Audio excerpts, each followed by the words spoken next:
Откако единствената точка на Комисијата за политички систем за одржување надзорна расправа за селективниот пристап во истрагата за трагедијата во Кочани не се изгласа, пратениците од ДУИ, инаку подносителен иницијативата, велат дека се бегало од вистината. По ова, во собранието имаше и кратка расправија меѓу председателот на Комисијата Љупчо Пренџов и пратеникот од ДУИ Блерин Беџети. Ако сакате една супремација над етничките основи, ги имаме податоците по пописот и тоа може друго да се уште еднаш ве замолувам да дебатираме и во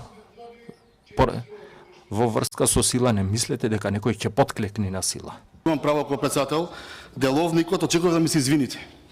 Отидејќи овека друго зборувавте, раката на друго место, не со мене. Раката таму си ја чувате.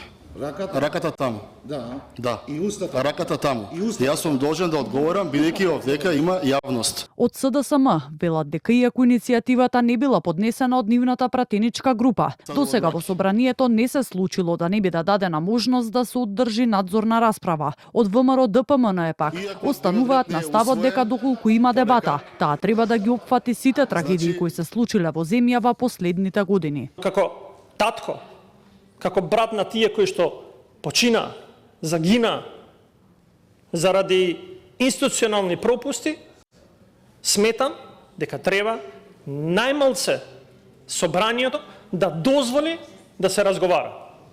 Најмалце што можеме да го направиме. Инаку немаме ни морална, ни етичка одговорност понатаму да зборуваме. Нашиот став беше многу јасен и тој го зборуваме во медиуми и во собрание. Не само за Кочани, ќе се разговара и за кабелот е крив, кој живи луѓе ни гореа, ќе се разговара и за Ласкарци, ќе се разговара и за сообраќајката во Бугарија, кај што така живи луѓе гореа. Ова парламентарно мнозинство, ова управувачко мнозинство нема да стави ништо под тепих. Откако политичката партија Левица поднесе интерпелација, а оставка од него побара и од СДСМ и ДУИ, на социјалните мрежи се огласи министерот за внатрешни работи Панче Тошковски, кој напиша дека ДУИ, СДСМ и Левица синхронизирано и оркестрирано се здружиле и ги насочиле нападите кон него. Три партии, кои наводно се борат една против друга, вчера покажаа дека нивниот заеднички интерес е посилен од сите нивни привидни разлики.